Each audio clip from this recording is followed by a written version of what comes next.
Bienvenidos a Yahya's Podcast, un espacio de conversación donde la cultura, la historia y la actualidad se entrelazan con la voz de sus protagonistas.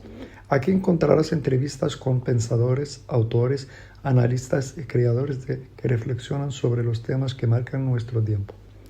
Desde las raíces culturales del Mediterráneo hasta los debates globales que moldean el presente.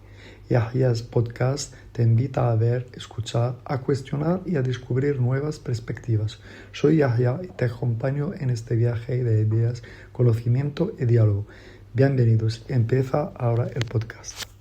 Hola, buenas tardes. Bueno, hoy estamos más bien con un amigo, que yo me permito decir que es un amigo, con Daniel Lobato. Recuerda, dame un like a tu comentario, suscríbete y comparte. Lobato, un analista de Oriente Medio en varios medios de comunicación, un activista sobre todo por Palestina, por los derechos del pueblo palestino, uno que ha corrido Oriente Medio, varios países del Magreb, Argelia, Marruecos, que conoce de primera mano y también que conoce lo que nos importa mucho, es la geopolítica de Oriente Medio y parte de Occidente. Sin olvidar también, ya con lo último que está escribiendo sobre Rusia, la guerra de Ucrania. Y entonces, pues lo que nosotros en nuestro podcast no es algo formal, ya que formal, hacemos las preguntas y charlamos con un amigo, como siempre, como todos los que hemos invitado, son más cercanos, amigos y en el circuito y el entorno. Muchas gracias, Yahya, por vuestra invitación. La verdad es que es magnífico estar contigo, con la gente de Murcia, que organizáis tantos eventos con tanta energía de forma incansable y es un ejemplo para muchas otras ciudades que supuestamente tenemos más capacidad, más población y en realidad en comparación hacemos mucho menos de lo que hacéis vosotros aquí, o sea que muchas gracias. Pues gracias a ti por acceder y aceptar que nosotros charlamos, sobre todo la situación ahora, lo que siempre está, no vamos a decir, pero lo que está al día a día es el conflicto de Palestina contra la ente sionista y esto, pues, ¿cómo ves el futuro, sobre todo de este supuestamente alto fuego? Pues, claro, llevamos 2 años de indignación, de rabia, de ira, como se dice en árabe, qahr, acumulada, ¿no? Y de pronto ha habido un parón, una especie de... se ha congelado la foto, el fotograma, y nos hemos quedado así como una sensación de no puede ser, ¿qué pasa? ¿Qué hacemos con tanta ira acumulada? ¿Se va a convertir en frustración ahora? Porque ¿acaso Gaza va a volver a ser como hace 20 años? Sí. Se reconstruye y queda todo olvidado. Israel de nuevo queda otra vez, rehabilitado, restaurado internacionalmente. Pero no va a ocurrir así. Es lo que intenta el poder imperialista, Estados Unidos, Israel. Hay que entender que el alto el fuego es un rescate de Estados Unidos a Israel. Estados Unidos lleva rescatando estos 2 años a Israel en varios escenarios. Por supuesto, Europa y Estados Unidos están rescatando a Israel en lo económico, que estaría completamente destruido el régimen sionista si no fuera por el dinero, la inyección económica que le dan. Estados Unidos ha rescatado a Israel de su guerra contra Irán en junio, 12 días, y ahora Estados Unidos ha rescatado temporalmente a Israel de un momento crítico que se produjo entre agosto, septiembre y octubre, con movilizaciones de millones de personas en el mundo. Tú me has contado aquí en Murcia 20.000 personas. Sí. Eso es unas cifras impresionantes. En Madrid probablemente 500.000, pero por ejemplo en Ámsterdam 250.000 personas en Ámsterdam, que es del corazón del imperio, es Holanda, es Países Bajos, asociado con Alemania y con todos los poderes imperiales. Entonces, el imperio se dio cuenta de que las sanciones a Israel comenzaban a asomar por detrás de la puerta, de que había países ya que hablaban seriamente de sancionar a Israel, y forzó este alto el fuego. Entonces, bueno, la resistencia palestina, por supuesto, desde el 8 de octubre, el día siguiente, viene planteando alto el fuego, intercambio de prisioneros. Sí. Por tanto, el escenario básicamente era el mismo también para la resistencia palestina. Sí. Es lo que en 2025, a principios de 2025, también se pactó, algún intercambio de prisioneros. Aunque es verdad que la resistencia también estaba agotada, porque la población en Gaza no tiene ningún lugar donde esconderse, ahora bajo la lluvia. Incluso los prisioneros israelíes tenían cada vez un rendimiento decreciente, un rendimiento menor, una utilidad menor, sí, porque el propio Israel los estaba matando. Sí, no lo... Entonces hay gente que dice, bueno, ¿y por qué lo intercambió todos de golpe, no? Bueno, está bien porque ya todas las excusas, ya no le podían dar excusas a... No, es que si liberan a los prisioneros israelíes se acaba todo. Bueno, es mentira, estamos viendo cómo no se ha acabado y desde el alto el fuego sigue asesinando. En todo caso, el alto el fuego ha servido simplemente para la liberación de los presos palestinos y la liberación de los prisioneros de guerra israelíes y poco más. A partir de ahí ni entran los suministros ni la ayuda humanitaria que se había pactado, ni se están rehabilitando, ni está entrando material de construcción como se había pactado, no se va a cumplir nada y simplemente lo que se ha hecho ha sido cambiar ese alto el fuego por un plan en Naciones Unidas de recolonizar Palestina a cargo de Estados Unidos de una forma auténticamente vergonzosa. Las Naciones Unidas, incumpliendo su Carta de la ONU, sus propias legalidades y propios principios internacionales, autoriza a un mandato colonial como el que existía hace 100 años por el Imperio Británico, por Gran Bretaña, sí, en Palestina o en otras partes, o el de Francia, el protectorado en Marruecos. Autoriza eso, autoriza a desarmar al pueblo palestino, autoriza a entrar una banda militar de mercenarios, porque ningún país va a ir a sustituir a Israel a matar palestinos, ni siquiera los más cómplices. Emiratos ya ha dicho que no va a mandar soldados. Sí. Podemos imaginar soldados emiratíes matando a palestinos. Bueno, podríamos imaginarlo a lo mejor. Porque no lo son, de verdad. Tú sabes que en Emiratos Árabes no existen. Como pueblo no hay. Sí, no existen. Sí, el 9% del mismo pueblo. Sí, son 600.000 personas, 700.000 personas de los 10 millones. 10 millones. Okay.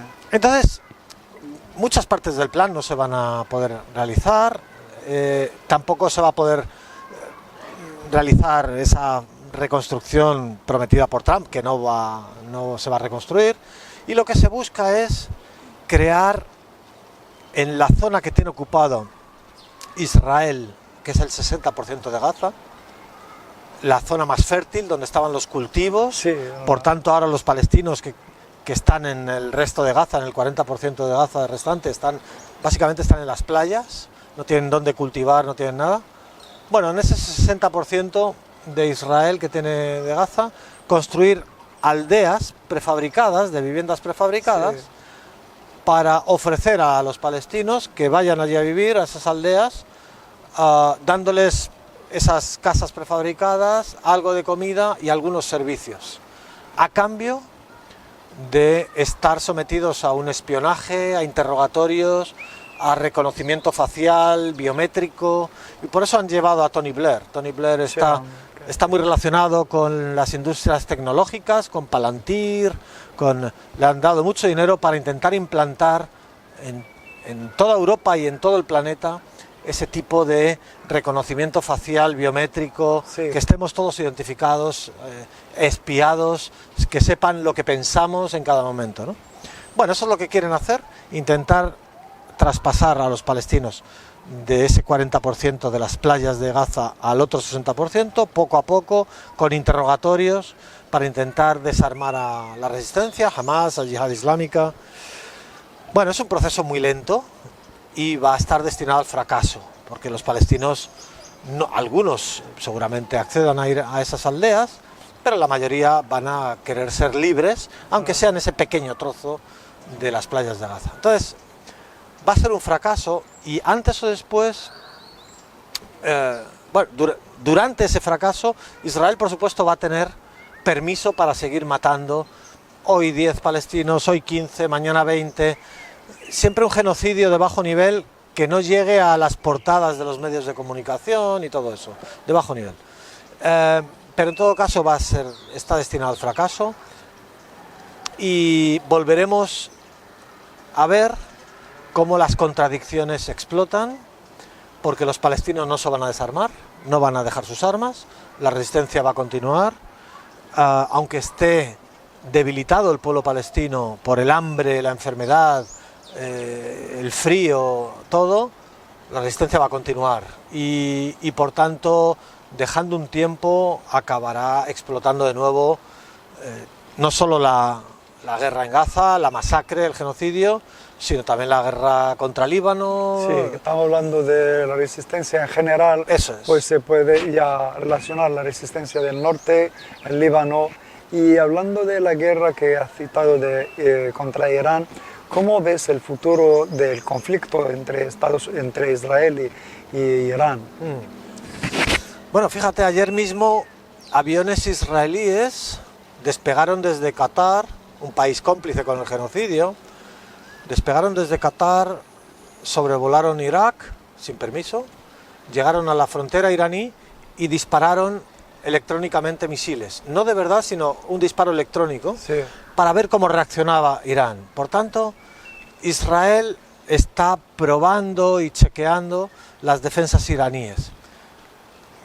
Esto nos lleva a pensar exactamente igual que en Líbano, que Líbano después, hoy justo se cumple un año del presunto alto el fuego, que ha sido un escenario exactamente como el de Gaza, un territorio borroso, confuso, en el cual supuestamente hay un alto el fuego, pero el genocidio sigue.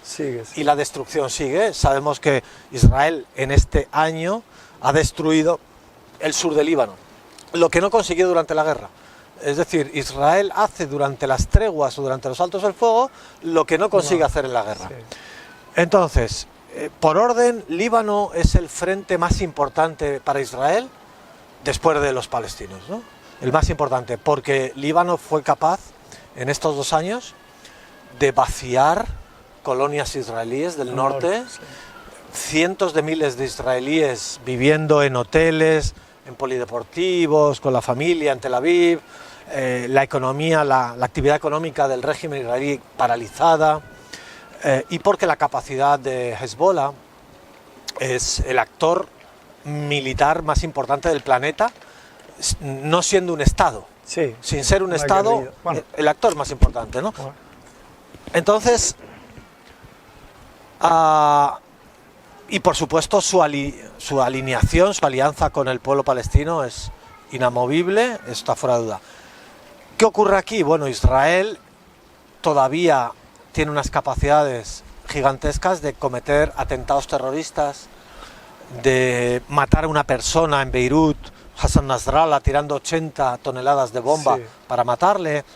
Hace 2 días a Haitham Tabatabaye, alto comandante de Hezbollah. Es decir, su espionaje funciona muy bien por el uso de los medios electrónicos, por el uso de espías, pero luego sobre el terreno no sabe, y lo hemos hablado tú y yo, no tiene ninguna capacidad. Entonces, el primer objetivo antes que Irán es Líbano para Israel. Líbano y Siria. Bueno, Siria ya la han capturado con Al-Qaeda. Fíjate que el año pasado, justo cuando decretó el alto el fuego Israel, inmediatamente llamó al jefe de Al-Qaeda en Siria, al-Jolani, inicia las operaciones para capturar Damasco y que se corte el suministro de armas a Líbano desde Irak y desde Irán, ¿no? Y dicho y hecho, al día siguiente al-Jolani comenzó, y bueno, la caída de Siria es para hablarlo en otro momento, pero en todo caso Siria ya la han capturado, y entonces Líbano realmente es la gran preocupación para el régimen israelí. Ayer mismo el ministro de Guerra israelí, Israel Katz, dijo que vamos a atacar Líbano y Estados Unidos tendrá que acompañarnos en ello. Si no deja sus armas, se las vamos a quitar nosotros. Exacto, por la fuerza. Y el gobierno de Líbano, ya sabes, que está a la labor, sobre todo el primer ministro. Nawaf Salam, sí. Claro, aquí las estrategias, aunque pensemos que son todo un único organismo, Estados Unidos e Israel, sí pero no. Israel y Estados Unidos tienen un mismo objetivo, pero las estrategias cambian. Por ejemplo, en la guerra contra Irán, Israel no quiere una guerra, un enfrentamiento... Perdón, Estados Unidos no quiere una guerra abierta contra Irán, porque significa que todas las bases americanas, de Hudeida, de Kuwait, de Jordania, de Bahrein, desaparecen, todas sus bases.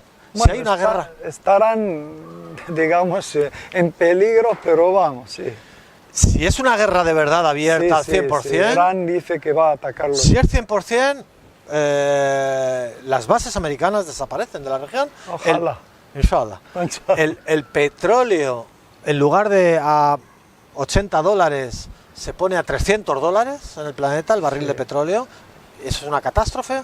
Y sería una catástrofe para Estados Unidos como representante del imperio el permitir que eso ocurra para el resto del planeta. Es decir, al día siguiente el dólar, incluso podría ocurrir que un buque, un portaaviones americano, los yemeníes, Ansarullah, ha enviado un portaaviones norteamericano a reparación, Eisenhower, 2 años a reparaciones. Sí, era la joya de la corona, pero vamos. Y no lo consiguió ni Japón en la Segunda Guerra Mundial. No, pero eso... Irán no es Yemen, Irán no es Ansarullah. Ya, pero es más o menos su brazo, ¿no? Es su brazo, pero es mucho más poderoso, Irán. Sí. Y por tanto, si Yemen ha estado a punto de hundir, o por lo menos de dañar muy seriamente un portaaviones norteamericano, o lo ha dañado. Lo ha dañado, que le han mandado 2 años a reparar. Sacó fuera de juego, está. Irán es capaz de hundir portaaviones. Imaginamos eso para el dólar, al día siguiente, lo que supone para el dólar. Sí. Entonces, Estados Unidos no se puede permitir una guerra abierta con Irán. Por eso digo que hay estrategias diferentes entre Israel, y ahora diré por qué Israel sí necesita una guerra abierta con Irán. En todo caso, con Líbano, que es donde estábamos, en Líbano la estrategia de Estados Unidos ha sido una estrategia lenta, como la que ahora se plantea para Gaza, estrategia lenta, a futuro, poco a poco, poniendo un primer ministro títere de Estados Unidos, una marioneta de Estados Unidos, Nawaf Salam, un presidente, Joseph Aoun, que también parecía una marioneta, pero que poco a poco está alejándose de Estados Unidos y ya ha dicho que no va a desarmar a Hezbollah. El primer ministro Nawaf Salam sigue insistiendo en que va a desarmar a Hezbollah. Hoy ha dicho que hoy mismo. Bueno, no lo va a hacer porque precisamente Hezbollah es la garantía de supervivencia, la garantía de vida de los libaneses. Sí. Entonces, el plan de Israel... ¿Tú crees que no lo va a hacer? ¿No le pueden presionar para dejar las armas? No, porque el propio ejército libanés, que es solamente una especie de policía, no tiene tanques, no tiene... El ejército libanés Pero el ejército libanés, dentro de lo que cabe, hay muchas facciones dentro del ejército libanés. También hay gente de la resistencia, Hezbollah y otras, que se forman dentro del ejército libanés para luego trabajar para la resistencia. También hay reaccionarios de las falanges cristianas dentro del ejército libanés. Hay muchos sectores. Entonces, el ejército libanés no va a hacer una guerra, lo han dicho generales del ejército libanés, no vamos a hacer una guerra contra nuestro propio pueblo, por tanto no vamos a hacer una guerra contra Hezbollah.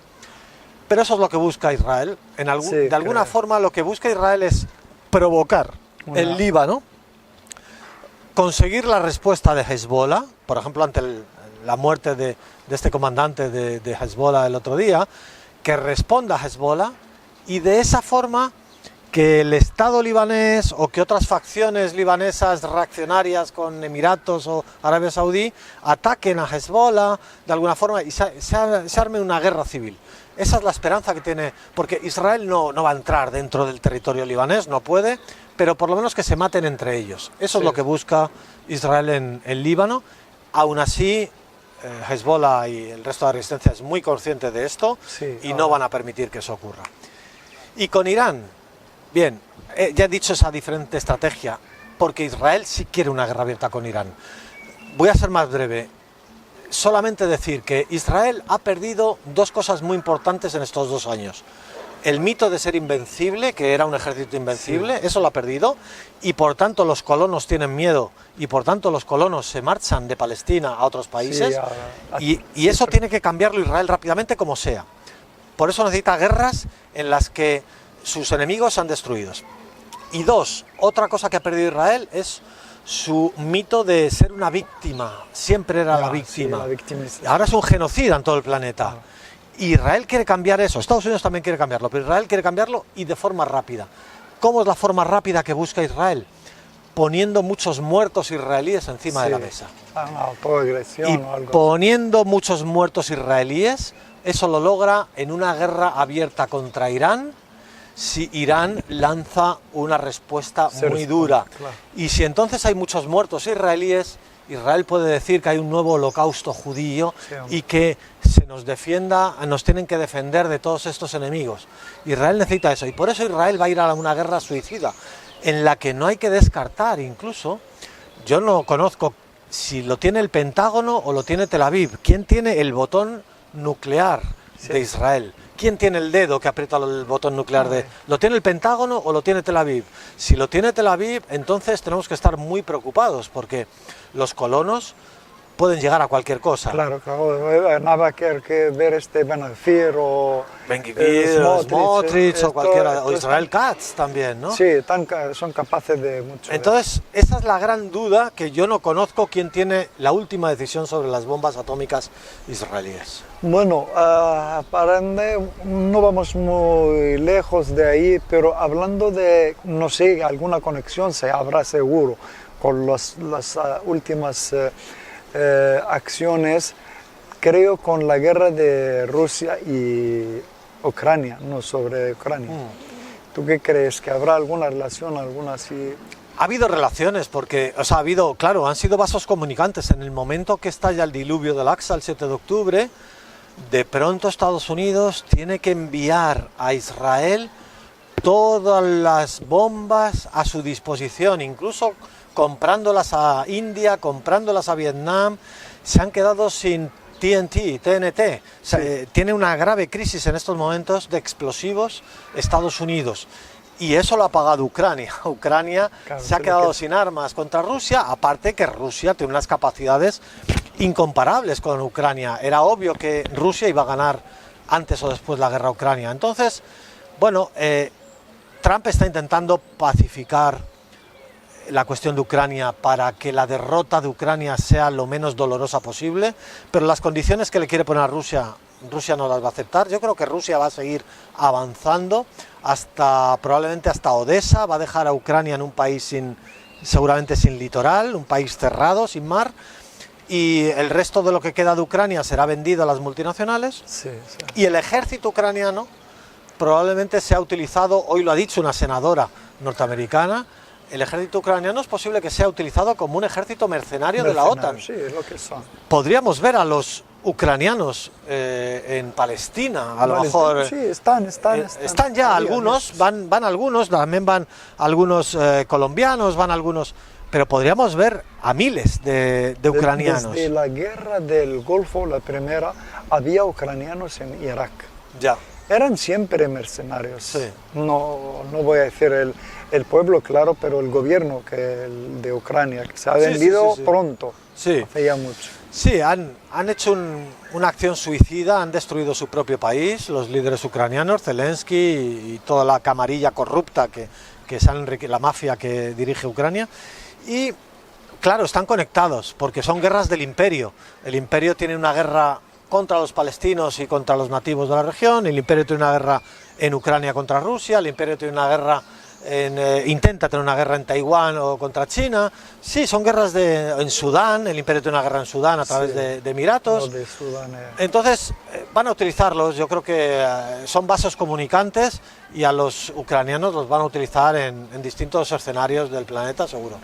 Ahora sí que no sé, la última noticia de que Argelia vote contra la resolución, o con la resolución esa de paz sobre Palestina por la primera vez. Y 3 días antes ha votado por la resolución del Sáhara también, que siempre ha sido el protector, digamos, y el apoyo, y el único que quedaba ya cuando esto... ¿Cómo lo ve esto? Es terrible porque yo entiendo que Argelia está sometida a muchas presiones, incluso de convertirla en una especie de Siria, de meterle terroristas. Sí, sí. Yo entiendo que Argelia lleva años luchando contra eso, contra terroristas que Francia le mete, que el imperio le mete. El Malí, exacto. en el sur, sí. Claro. Y entiendo que tiene una posición geopolítica difícil, que tiene que hacer muchos equilibrios con Estados Unidos, con Europa, con el resto de África, pero para mí es una auténtica vergüenza, es repugnante que Argelia, 132 años colonizada por Francia, con millones de argelinos asesinados en la colonización, con una guerra, una revolución por su libertad al final que fue heroica, en la que De Gaulle, el presidente De Gaulle, estuvo pensando en hacer 2 estados, uno alrededor de Argel, donde estuvieran todos los europeos, moviéndolos ahí, y el resto, el Sáhara y el desierto, para los nativos argelinos, sí, ¿no? Entonces De Gaulle estuvo, cuando veía que perdía Argelia, dijo, voy a hacer 2 estados, al menos para conservar un poco de Argelia. Que Argelia hoy, que consiguió tirar abajo esos planes de partir el país, hoy vote a favor, ya no de partir Palestina, porque el presidente Tabún lleva años defendiendo la indecente solución de los 2 estados. Lo que Argelia se libró y destruyó, sin embargo lo está votando para Palestina. Pero ya más allá de eso, lo que ha votado hoy Argelia es como si hubiera votado la colonización de Argelia hace 100 años. Hoy ha votado eso, entonces realmente es repugnante. Y con lo del Sáhara exactamente igual. Es verdad que la resolución sobre el Sáhara, al final hay una frase que vuelve a incidir en el derecho de autodeterminación y el referéndum, pero básicamente está planificado para que se acepte que Sáhara es de Marruecos y es un territorio autónomo de Marruecos. Argelia no puede votar eso, tiene que tener un poco de dignidad, un poco de soberanía, un poco de mirar el pasado y la historia y el sufrimiento de los argelinos para entender que no debe votar eso. Pero es lamentable porque, bueno, muchos liderazgos, también Pakistán ha votado a favor de la resolución de la ONU contra Palestina, Pakistán que sufrió la colonización británica. No, es uno de los defensores también. Pakistán es el país, digamos, el único país musulmán con armas nucleares, sí, aunque dicen que el mando está en Arabia Saudí, pero vamos, que hay una cláusula que se defiende, pero no lo sé, algún intercambio de favores en esto, yo creo que algo habrá así, ¿no? Para que todo... Es como lo de... Claro, seguro que hay intercambios debajo de la mesa. Rusia y China se han abstenido en la ONU en esa resolución, en lugar de vetarla. Es una resolución que va contra todos los principios internacionales. Y se han abstenido, por tanto han permitido que salga adelante. ¿A cambio de qué? A cambio de Ucrania, a cambio de Taiwán, a cambio de algún contrato de microchips. Es difícil saberlo, pero es la verdad es que es lamentable que el horizonte que nos proponen los BRICS, China, Rusia, India, en fin, no, India creo que no están los BRICS, pero en fin, sí están los BRICS, Sudáfrica y últimamente Brasil, últimamente Irán y bueno, Egipto y Argentina. Arabia Saudí incluso, creo que también. Saudí, sí. Bueno, no nos pueden... Ese es el horizonte que nos prometen, un horizonte en el cual se acepta el colonialismo. Es realmente terrible. Y lo de Argelia, pues también...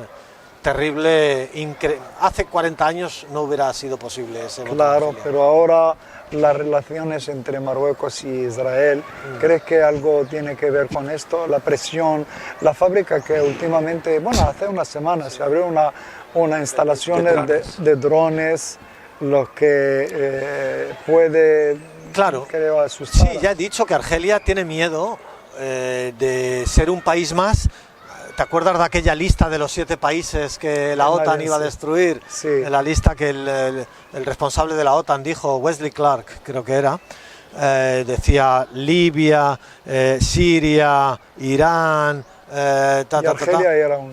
y entonces Argelia pues estaba en esa lista o seguramente iba a estar en esa lista y tiene miedo de que Marruecos, que es un brazo de Estados Unidos y de Israel, pues pueda meterle terroristas de ISIS, de Daesh, como se ha hecho a Siria, más o menos. La verdad es que esto da un poco miedo. Volvemos aquí a la postura sobre Palestina, la postura del gobierno de España sobre cómo lo ves. Solo palabras que en general todo se queda, pero como hemos dicho un poco antes, que las palabras aquí también cuentan, aunque sean solo palabras, como tú lo ves. Yo entiendo que desde el mundo palestino, desde el mundo árabe, cuando se escucha a Pedro Sánchez, da una gran esperanza, Sí. cuando se le escucha, ¿no? Lamentablemente, claro, lo que ellas no saben, muchas de las personas que le escuchan, o a lo mejor sí lo saben, pero es verdad que a veces la voz, el mero hecho de decir cosas ya es importante. Tiene efecto, tiene efecto. Tiene efecto, bien, puedo admitir eso. Lamentablemente los que estamos más metidos en la causa palestina, como tú y yo, sabemos que luego en la práctica la realidad no es así, que siguen pasando barcos. El propio Netanyahu ha sobrevolado el espacio aéreo español, no el continental, pero sí el marítimo, al lado de Baleares, de Mallorca. Pasó con su avión camino de Estados Unidos la última vez, ¿no? Y era espacio aéreo de España y por tanto la obligación de España era bajar ese avión, detenerlo y llevarlo a la Corte Penal Internacional. Pero bueno, al margen de eso, la realidad es que los barcos con armas, con suministros, hace poco hemos visto como una empresa de acero del País Vasco estaba vendiendo acero a Israel. Hemos visto hace unas semanas cómo es impresionante la cesión de la soberanía española a Israel. El Ministerio de Defensa ha vendido a empresas israelíes el software, las bases de datos que controlan el Ministerio de Defensa, el Ejército Español y la Guardia Civil Española. Es decir, todos los datos del Ejército Español y de la Guardia Civil Española los va a gestionar una empresa israelí. Entonces, las complicidades siguen. Ya vimos cómo Pedro Sánchez, después de hablar mucho, los hechos, ya sabemos lo que se dice, a las personas hay que conocerles por sus hechos. No, por sus palabras, sí. Por sus palabras, pero se fue al Cairo a besarle la mano a Donald Trump con el supuesto. Se alejó un poco de él. Bueno, a jugar así un poco, y ya eso parece que en España, mira, está tirando de la mano de Trump. Está en el Cairo, está haciéndole un besamanos a Donald Trump en su fraude de acuerdo de paz, ¿no? Entonces, lamentablemente yo creo que esa es la tendencia que tenemos que esperar de España, que la complicidad siga, y de hecho, pues el propio Álvarez, el ministro de Asuntos Exteriores, dijo que la resolución de la ONU era una buena noticia. ¿Cómo puede ser una buena noticia la colonización y la destrucción de principios fundamentales de la ONU? Bueno, esa es la posición, los actos reales del gobierno pero español. A lo mejor lo ven solo del lado de que habrá paz, o sea, que parará la guerra, digamos, entre paréntesis, porque la guerra sigue. Donde cada día están más matando, igual que ayer, lo que pasa de otra manera. Que no nos molesten los niños muriendo en Gaza por la mañana en el móvil. No quiero ver niños muriendo. Que estén bajo la lluvia y pasando hambre y enfermedades. Lo mismo. Pero no quiero ver niños en trozos, niños muertos, ¿no? Más o menos. Volviendo un poco al tema nacional, digamos, de España, ¿cómo ves el patio en general, lo que es la derecha española y con, no sé, la invasión? Bueno, lamentablemente tenemos un gobierno que se dice que es progresista, un poco de izquierdas, pero cuando un gobierno dice que es una cosa pero no hace lo que dice, es lo que volvemos a lo mismo, ¿no? Sí. Los hechos son lo importante y no lo que dices. Si no tienes valentía, no eres valiente, entonces obviamente la población va a tirar ese gobierno y nos vamos a ir a un gobierno de ultraderecha, el próximo gobierno. Por ejemplo, el problema más grave que tiene ahora mismo la sociedad española, que es la vivienda. Ya. Aquí en Murcia seguro también, Sí, pero en las grandes ciudades es inhumano. Estamos viendo varias familias en la misma casa, gente pagando por habitaciones 600 euros en Madrid, casas a 300.000, 400.000 euros. ¿Quién puede pagar eso en España, en Madrid, en España? Entonces, gente, cada vez más se ven poblados con tiendas de campaña en los parques en Madrid, como en Estados Unidos. Y esto con un gobierno progresista. Entonces, claro, la gente que está sufriendo esas condiciones, no vale con decir, cuidado que viene la derecha y es peor. Esas personas en su tienda de campaña en la calle dicen, ¿cómo que es peor? Si estoy en la mierda, estoy en una tienda de campaña en la calle. ¿Qué es eso de que es peor? Yo no entiendo qué me dices con eso que es peor. Yo voy a votar a otros a ver si la cosa mejora, porque yo estoy en lo peor. Yo ya estoy en lo peor. Entonces, lamentablemente este gobierno no está haciendo nada. Una ministra de la vivienda que tiene 5 casas alquiladas, por tanto a ella no le preocupa la cuestión de la vivienda, no tienen valor para enfrentarse a los fondos internacionales que compran casas por miles en este país, con el dinero así encima de la mesa, y que son los que están provocando, junto con extranjeros ricos que vienen de Reino Unido, de Gran Bretaña, de Holanda, de Alemania, y compran una casa en la playa, etcétera. Esos dos factores están haciendo que la clase trabajadora española y la clase trabajadora migrante, que también es clase trabajadora española, aunque hayan llegado de otros lugares, de Latinoamérica, del Magreb, etcétera, esa clase trabajadora está pagando con sufrimiento el que no hay donde vivir, porque los grandes, al final es una cuestión de clase, ¿no? La clase oligárquica, claro, la internacional compra miles de casas, o la clase oligárquica de Europa, de alemanes, holandeses que vienen y compran también casas y por tanto nos dejan a los españoles sin casa. Esos son los extranjeros a los que hay que poner realmente medidas, a los fondos internacionales extranjeros y a los extranjeros ricos que nos están haciendo la vida imposible a la clase trabajadora de este país, ya sea clase trabajadora nacional o clase trabajadora migrante, que sobreviven como pueden. ¿Y tú crees que la derecha va a aportar algo para el problema? No, pero tienen muy buena demagogia y hacen buenos vídeos. El otro día hizo un vídeo Vox en el cual mezclaba migración. En lugar de decir lo que los extranjeros ricos turistas y que los fondos de inversión son los que están subiendo la vivienda, él decía los extranjeros, los que vienen aquí a trabajar, los migrantes, no la clase trabajadora migrante, sino, o sea, no los ricos, sino la clase trabajadora migrante es la que es culpable, ¿no? Entonces, hay mucha gente que se lo cree, que se lo puede creer y dice, claro, la culpa de todo esto son los extranjeros que están aquí trabajando porque son ellos los que compran casas. No, están viviendo en una habitación como tu hija y como tu primo, igual, o están viviendo 3 familias de colombianos en una casa porque no tienen cómo vivir separadamente. Entonces, utilizan bien la demagogia. Bueno, lamentablemente, además, hoy en día se vota mucho por las emociones, por las pasiones, y no por voy a leer qué dicen estos, qué dicen los otros, voy a analizar, voy a comparar. No, se vota por emociones, por pasiones. Si Ayuso insulta a Pedro Sánchez, yo voy a votar a Ayuso, porque la ha insultado, la ha llamado. Me da igual que mañana yo no tengo sanidad pública, pero voy a votarla porque la ha insultado, la ha llamado hijo de fruta o no sé qué, entonces la voy a votar.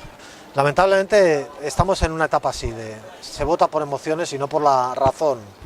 Bueno, estaba hablando de la alternativa, o sea, ¿qué alternativa hay para esto? En grosso modo, no solamente para el problema, digamos, nacional, pero para muchos otros problemas y internacionalmente hablando. Pues la alternativa pasa por defender proyectos políticos que, como tú bien dices, no se limiten a intentar buscar pequeñas soluciones aquí en el Estado español. Yo me creeré a una fuerza política que, además de buscar soluciones a la vivienda, a la sanidad, a la educación, etcétera, todo lo que son los servicios públicos esenciales, además diga, nos tenemos que ir de la OTAN y nos tenemos que ir de la Unión Europea. Porque la Unión Europea ahora mismo es solamente una prisión en la cual no existe soberanía para ninguno de los países dentro de esa. No existe soberanía en política internacional. La política internacional viene dirigida por la OTAN. La Unión Europea ahora mismo es un brazo administrativo y político de la OTAN. Si tuvo algún momento positivo en los años 90 o 2000, incluso con el euro, que parecía que, aunque ya con el Tratado de Maastricht y todo eso, se veía que simplemente era el neoliberalismo, pero aplicado a todo el continente europeo. Ahora mismo lo que obviamente es un instrumento de colonización por Estados Unidos de Europa. Es decir, Ursula von der Leyen se ha ido a Estados Unidos y le ha firmado unos cheques a Donald Trump de 2 billones de euros, que vamos a pagar todos para comprarle armas a sus empresas para que Estados Unidos siga sosteniéndose a flote y no se hunda Estados Unidos. Por tanto, ahora mismo Estados Unidos está colonizando Europa. Somos una colonia de Europa.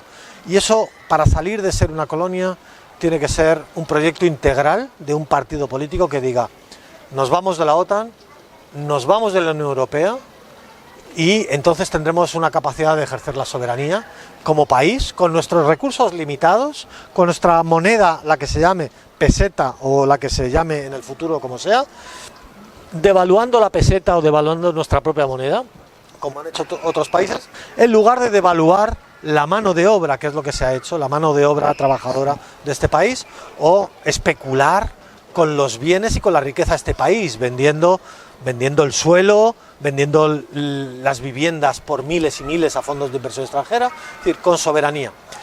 Mientras no haya un proyecto de ese tipo, obviamente, yo diré, bueno, pues quien realmente busque soluciones valientes para España, pero yo pediría a una organización política que vaya más allá y sea valiente y no solo proponga soluciones para España, sino soluciones como tú has planteado, digamos, totales a gran escala, ¿no? De superestructura, es decir, no nos vamos de Europa, nos vamos de la Unión Europea. La frontera con Francia va a seguir ahí, claro, vamos a poder seguir yendo a Francia, vamos a poder seguir yendo... ¿Que hay que poner un visado en el pasaporte? Bueno, no pasa nada. Ojalá muchos países... no haya visado, no haya frontera, bueno, pero entre todos los países. Entre todos los países. Si no uno y otro. Pero si las condiciones son estas de ser una colonia de Estados Unidos, entonces no se puede seguir en la Unión Europea. Y la Unión Europea es irreformable, no se puede reformar. Está diseñada para ser lo que es, un instrumento de colonización norteamericana. Para el futuro, digamos... próximo o lejano, ¿cómo ves, digamos, las relaciones sur-norte, norte-sur? Eso va a cambiar un poco con lo que hemos adelantado antes, lo que hemos hablado, y ya metiendo un poco ya la influencia un poco de China y lo que se espera en el futuro próximo, no muy lejano, del levantamiento del imperio, digamos, o el estado gigante de la India, que va a superar o está superando ya en número en población a China. Sí, lo que pasa es que India tiene unas dificultades estructurales mucho más profundas que China. China mantiene unas estructuras de socialismo de Estado, en el cual la economía está dirigida por la política. Sí. En el resto del planeta, la economía es la que dirige la política. Y por tanto hace que haya millones y millones de pobres, de hambrientos, de enfermedades, etc. China no, China ha dicho, como en la época de Mao, la población china tiene que comer y a partir de ahí desarrollemos las capacidades. Entonces, viene un grupo aquí.